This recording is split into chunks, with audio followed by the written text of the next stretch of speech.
The Super Nintendo. Nintendo's second home console, and in my opinion, the best console of the 16-bit gaming generation. Now, this was the successor to the widely successful Nintendo Entertainment System, the NES as many of you know it, which revitalized the American home gaming market after its launch in 1985 and pretty much brought home gaming back to America after the video game crash of 1983. Now, I'm going to openly admit, I did not have a Super Nintendo when it was readily available on the market back in its generation. My first home console that I got new was the original Sony PlayStation. Now, I picked up this Super Nintendo off one of my friends who was selling it with a bunch of games back in 2011, and after doing my research and after playing the games, this has become one of my favorite home consoles. And I think one of the reasons is while every system has bad games, the Super Nintendo has a lot more memorable, great games than it does bad. So all the good games outshine the bad, and we're going to show you, or I'm going to show you, a bunch of these games here today. Now I say a bunch because I have a whole stack right behind me, but before we get started on that, let's take a look at the controller. Now, the Super Nintendo controller is a very basic controller, but it feels good in the hands, it sets good in the hands, and it's just cool. I like it. You have two shoulder buttons. You have your A, B, Y, X, start, select, and Nintendo's awesome D-pad.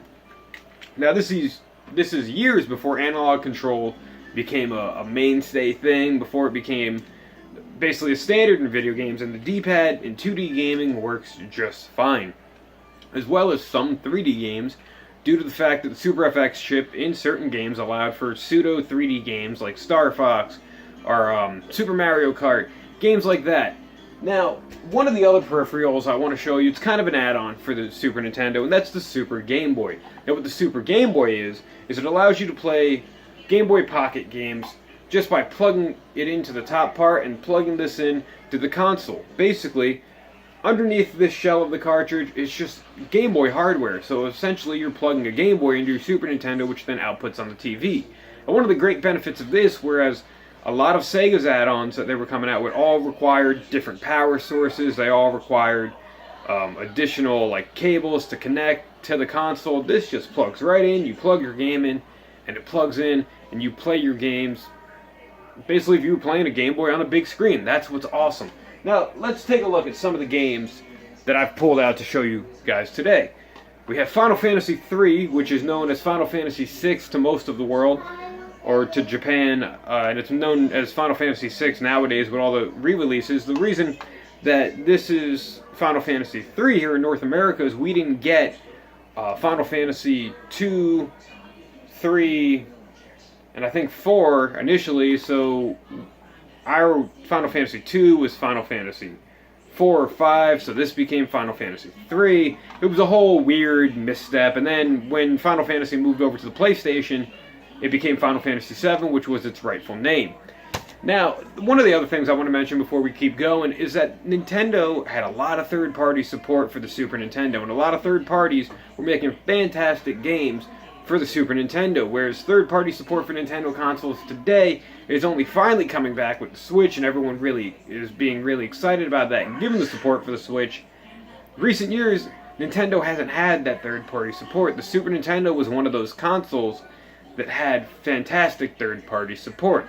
Now, moving on, I pulled out Super Mario Kart. Now, this was the original Mario Kart game. This game today still plays fun, it's fantastic. I've always sucked at Mario Kart, so I'm not that good at it, but when we have friends over, when I have friends over, we throw this game in, and we have a grand old time if we need to play Super Nintendo, or if we want to play Super Nintendo. Now let's take a look at the other stack of games that I've pulled. Now, we have Super Mario RPG, The Legend of the Seven Stars. Now this game was developed by Squaresoft, who, as I mentioned, or if I didn't in this video, I've done a lot of takes, and this is probably the only one that's going to come out right.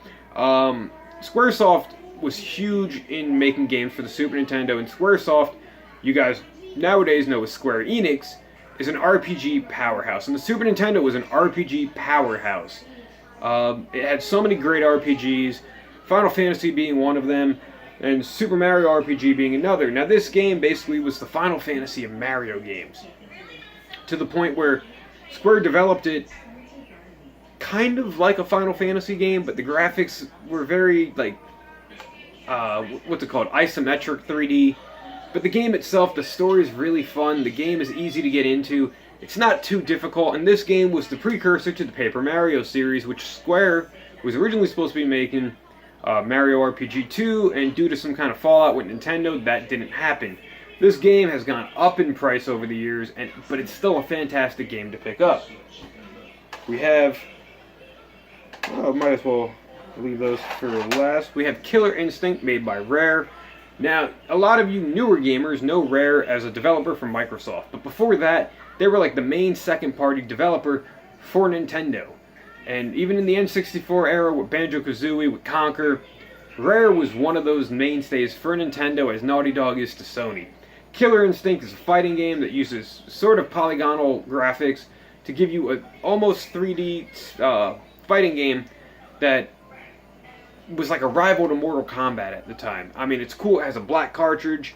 This game also came out on the Nintendo 64, and they recently revitalized the franchise for the Xbox One. Great game, definitely pick it up. And then over here, let me put these down, another bunch of games made by Rare is the Donkey Kong Country series.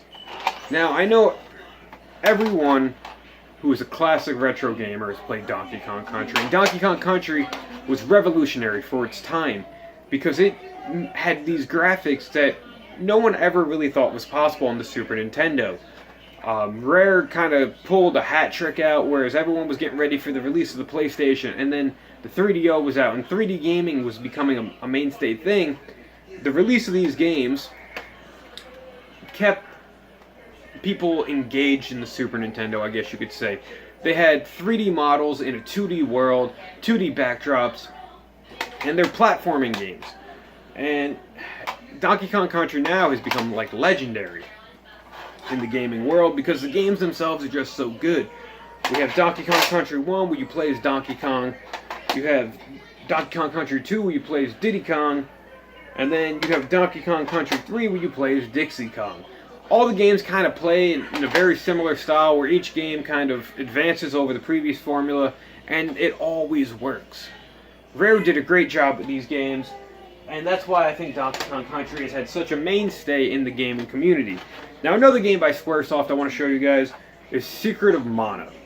Now, this game is an RPG, but it's an RPG in a different way. It's like an action RPG, because whereas Final Fantasy is a turn-based game, Secret of Mana is like an active combat game where your enemies come up and you get to run around and hit them with your sword as you please. If you let the sword charge up, the attack does more.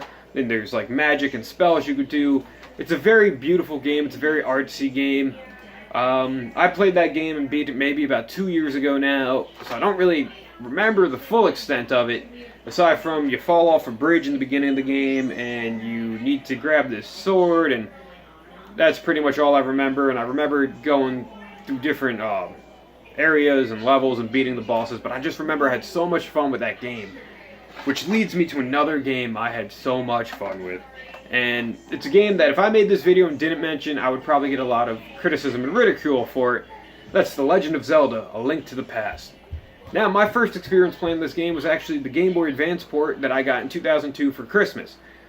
However, when I was able to pick up the Super Nintendo version of this, I said this was the way I had to beat this game, this was the way I had to play the game, was in its original form. But this game brings back traditional Zelda format. After Zelda 2 was a side-scrolling game, this goes back to the formula of the original Legend of Zelda as an overhead action-adventure game where you have to stop Ganondorf from essentially taking over the world, which is what he's always trying to do. This game plays great, the music is great, the worlds are great, and even when Zelda A Link Between Worlds came out on 3DS, I had to get that game day one just because of how much I love this. This is probably, if not one of the greatest Legend of Zelda games, and to think this game is now about 25 years old, I want to say. I think this game came out in 1991. So this game came out a year before I was born, and it still holds up to this day as one of the greatest Zelda games. Now, another game that everyone always talks about, and it's a game that has strictly risen in price, after people found out about this game. This game did not sell well when it was first released. And that game is Earthbound. Now, I paid a pretty penny, close to $200 for this game, only because I played Earthbound on like other consoles, on emulation. I never could get past it. Could never get past one of the opening stages, actually. But then I figured I had to get this for the Super Nintendo if I was having a Super Nintendo collection.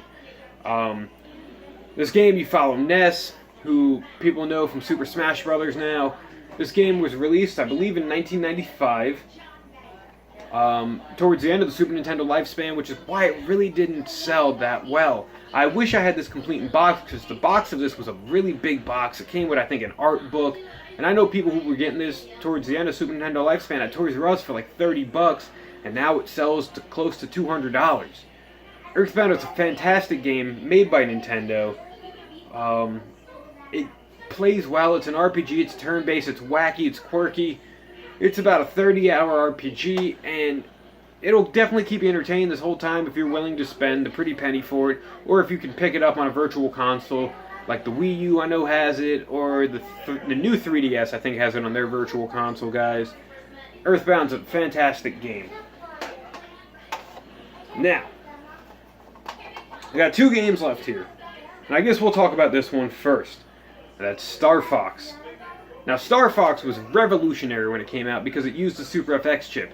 So where no one thought, just like Donkey Kong Country, these graphics were possible, Star Fox was like a 3D spaceship shooter. Granted, by today's standards, it doesn't look all that pretty. But at its time, Star Fox changed the market of the power of what the Super Nintendo can do and what the Super FX chip could do. It was a spaceship shooter. It's not that long of a game. It's a difficult game if you don't know what you're doing.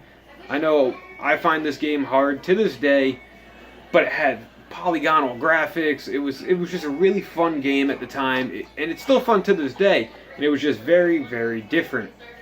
With the release of the SNES Mini coming out, and Star Fox 2, which was unreleased for the Super Nintendo, even though completed, coming out on that, I figured I had to mention Star Fox. And if you guys have played these, let me know if you ever beat Star Fox. Now, the last game I'm going to show you is a bit of a compilation game. And that's Super Mario AllStars. Now, this game was, I guess you could say, one of the original sort of HD remakes in a weird way. Because Super Mario AllStars came out in 2 different versions. One of them included Super Mario World on the cart, and the other one included Super Mario The Lost Levels, which is what this card is. Now, I don't have any of the Super Mario Worlds, which is why I'm not showing them off here. I would love to. I know I need to get them. But Super Mario All-Stars, like I mentioned, is one of the first kind of HD remasters, only because it took the first 3 NES games, and without changing the gameplay, it changed the graphics to the more modern Super Nintendo Super Mario World style graphics, which made them look phenomenal on the 16-bit system. We finally got to see like a hardware difference of what 8-bit looked like to what 16-bit could be with the same game, so you got that comparison. Now this has, I mentioned, Super Mario The Lost Levels. The Lost Levels is the original Super Mario Bros. 2, which was only released in Japan at the time, that the Japanese Nintendo deemed too difficult for America. So we never got that game when it first came out. We got a version of Super Mario 2, which was Doki Doki Panic, which is why it plays so different than any other Mario game to this day. Now, Super Mario Bros. 2, the original one, I can tell you, is one hard game, and I could see why they thought it was too difficult for the American audience. I had a friend play it after I told him that they thought it was too difficult for us. He took it as an insult, but he really couldn't get past the 4th level of the game. There's so many traps, there's so many everything that just wants you dead at any given point, which is why I can understand why this game was too difficult for our audience. Overall, though, Super Mario All-Stars is like a 4-in-1 game. It's a very fun game, and it lets you have the experience of these NES games, if you never had the NES at the time, in one compact cartridge. Guys, that is my overview of the Super Nintendo. One of my favorite gaming consoles, and there's a reason to this day, in 2017, over 25 years after its launch here in America, it still gets hooked up. Now, there's only one gripe I actually have about the Super Nintendo, and that's the design. Whereas this is cool and all, you have your eject button, you have your switches. If you guys look at the Japanese version of the Super Nintendo and the European version of it, it had a lot less blockier of a design. It was a lot more rounded, and it looked a lot prettier. I don't know why this was like the thing for America at the time, why they thought this would attract our audience, but that's just cosmetic. Aside from that, this console is probably in the top 5 greatest video game consoles of all time. It was a powerhouse of its time. It had a Sony sound chip in it. The music was great. All the developers knew how to utilize the Super Nintendo to such extent where it was just fantastic. Everything that came out that was memorable was awesome. Legend of Zelda, Final Fantasies, a game I don't have, Chrono Trigger, is still regarded as one of the greatest RPGs of all time, and it was on the Super Nintendo first. A lot of Super Nintendo games have gotten re-releases over the past 10 years, and with the Super Nintendo Mini coming out this fall, I figured it was now was a better time than ever to do my retrospective on the Super Nintendo, and for the fact that I just beat Final Fantasy 3, so Super Nintendo was already hooked up. Yeah, guys, if you had a Super Nintendo, let me know what you thought of the console below. Let me know what your favorite games on the Super Nintendo are, and what games I should pick up and add to my collection over time. As always, that is the Super Nintendo, Nintendo's second generation game console, and as I mentioned, one of my favorites, if not the greatest game console of the 16-bit era. Leave your comments below what you thought of the Super Nintendo. As always, thank you for watching, and you have a great day.